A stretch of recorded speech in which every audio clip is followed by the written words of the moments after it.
जबरदस्ती हिंदू आतंकवाद के नाम पर कांग्रेस पार्टी ने हिंदुओं को बदनाम करने की कि भगवा कभी आतंकी नहीं होता है। भगवा यानी सनातनी यानी हिंदू। ये हिंदू आतंकवाद के नाम पर, भगवा आतंकवाद के नाम पर वाद को आपने भगवा रंग दे दिया। और पहले आप कहते थे कि आतंकवाद का कोई रंग नहीं होता है। कांग्रेस पार्टी के बड़े बड़े लोग शामिल थे। इसमें सरकार को एक ऐसी जांच आयोग का गठन किया जाना चाहिए जो ये पता लगाए कि हिंदुओं को आतंकवादी साबित करने के लिए इसमें कौन कौन से लोग शामिल थे। लेकिन नमस्कार, मैं हूं अर्पित कुमार और आप देख रहे हैं बूम भारत। देखिए, भगवा आतंकी फर्जी कहानी ये जो है कहीं ना कहीं कलकोट के द्वारा जो है बता दें कि 7 अभियुक्त को बाइज्जत बरी कर दिया गया। ये मामला था 2008 का मालीगांव बम ब्लास्ट के, जिसमें जो है 6 व्यक्ति की मृत्यु हो गई थी और 100 से अधिक लोग जो है घायल हुए थे। जिसमें अभियुक्त बनाया गया था, जिसमें अभियुक्त में जो थे प्रज्ञा ठाकुर थे, उन्होंने कई वर्ष तक जेल में रहे। इस सभी तमाम मुद्दों पर बातचीत करने के लिए हमारे साथ मौजूद है भाजपा नेता हरजीत सिंह जी। जाइए जानते हैं कि क्या कुछ अपना राय रखते हैं, क्या कहेंगे सर। कल जो है एनआईए कोर्ट के द्वारा जो है 7 अभियुक्तों को जो है बरी कर दिया गया है, जिसमें प्रज्ञा ठाकुर भी थे, जो अभी वर्तमान में सांसद भी है, उनको भी बरी कर दिया गया है। देखिए, ये पूरी तरह से एक मनगढ़ंत कहानी पर आधारित थी। और जो महाराष्ट्र के मालेगांव में जो घटना हुई थी, इसमें जबरदस्ती हिंदू आतंकवाद के नाम पर कांग्रेस पार्टी ने हिंदुओं को बदनाम करने की और हिंदुस्तान को बदनाम करने का एक बहुत ही जबरदस्त कॉन्स्पिरेसी साजिश इस देश में रचने का प्रयास किया था, जो कि कल का जो एनआईए कोर्ट का जो फैसला आया है उससे दूध का दूध पानी का पानी हो गया। और यह साबित हो गया कि जैसा हिंदू धर्म विश्व प्रसिद्ध है, अपने शांति और सबके सुख की कामना के लिए प्रसिद्ध है, वैसे धर्म को जो सबके सुख की कामना करता है, समूचे संसार को अपना परिवार मानता है, ऐसे धर्म को बदनाम करने की यह चेष्टा की गई थी कांग्रेस पार्टी के द्वारा। और इसमें कांग्रेस पार्टी के बड़े बड़े लोग शामिल थे। इसमें सरकार को एक ऐसी जांच आयोग का गठन किया जाना चाहिए जो ये पता लगाए कि हिंदुओं को आतंकवादी साबित करने के लिए इसमें कौन कौन से लोग शामिल थे। लेकिन भगवा आतंक कहा गया था, भगवा आतंकवादी कहा गया था, लेकिन भगवा आतंक जो है फर्जी हो गया है। इस पे क्या कहेंगे? वही तो हम कह रहे हैं कि भगवा कभी आतंकी नहीं होता है। भगवा यानी सनातनी यानी हिंदू।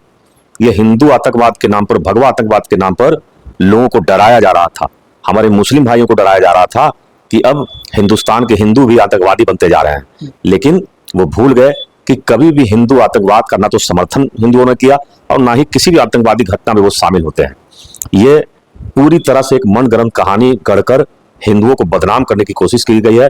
जो 100 करोड़ हिंदू इस देश में है, जो है उनको बदनाम करने का प्रयास किया गया इस कांग्रेस पार्टी की तरफ से। सर, आप कांग्रेस पे लगातार हमला बोल रहे हैं। उधर प्रज्ञा ठाकुर का एक बयान आया है कि उनको बरी कर दिया गया है, जिसके बाद वो कह रहे हैं कि मुझे झूठ मूठ के जो है मुझे इतना दिन बरसों तक के जो है जेल में रखा गया, तो मेरी जिंदगी बर्बाद हो गई। हाँ, तो जिस तरह से जिन लोगों ने भी एक मनगढ़ंत तरीके से एक छदम जो है रूप का आरोप लगाकर एक हिंदुओं को बदनाम करने का प्रयास किया, और जितने भी हमारे जो इस केस में जिनको भी प्रताड़ित करने का काम किया, चाहे पुलिस प्रशासन के द्वारा या जांच एजेंसियों के द्वारा, जिस तरह से प्रज्ञा ठाकुर के साथ जो इस दौरान जो उनके साथ जो अमानवीय घटना हुई, इस सब की जिम्मेवारी किसी न किसी को तो लेनी पड़ेगी।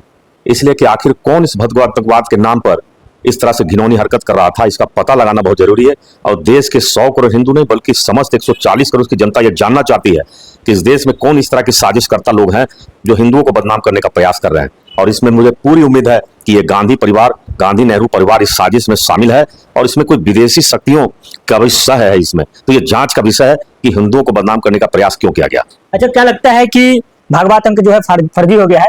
इसके बाद अब राजनीतिक गलियारे, सियासी गलियारे में जो है माहौल चर्चा जो है अलग अलग प्रकार की चल रही है। कहा जा रहा है कि ये मतलब अब लोग जो है प्रश्न चिन्ह खड़ा कर रहे हैं। हाँ, तो ये प्रश्न चिन्ह तो खड़ा होगा ही, क्योंकि आतंकवाद को आपने भगवा रंग दे दिया। और पहले आप कहते थे कि आतंकवाद का कोई रंग नहीं होता है, तो जब रंग की बात आई तो आपने आतंकवाद को भगवा रंग दे दिया। तो आपके मन में जो बेईमानी है वो देश की जनता देख रही है, और जो असली आतंकवादी है उनके खिलाफ तो आपने कभी कार्रवाई नहीं की।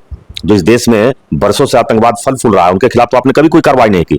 और जो वर्ग आतंकवाद से कोसों दूर रहता है, सबके सुख और शांति की कामना करने वाले वर्ग को आपने बदनाम करने की चेष्टा की है। इसका बदला हिंदुस्तान की जनता लेगी, और इसकी एक बानगी आपको बिहार के चुनाव में दिखाई देगी। देख लेंगे आप कि जब समस्त हिंदू एक होकर वोट करेंगे और इस कांग्रेस पार्टी की सरकार को, जो यहाँ पर महागठबंधन के जो लोग चुनाव जीतने के प्रयास में इन प्रकरण लगे हुए हैं, उनको हिंदू बिहार की जनता पहले सबक सिखाएगी। कि भगवान आतंकवाद के नाम पर किस तरह से आपने हिंदुओं को बदनाम करने का प्रयास किया, तो उसकी सजा इनको मिलेगी और उसकी शुरुआत होगी बिहार से। तो देखिए बहुत बड़ा बयान दे दिए हैं हरदीप सिंह जी।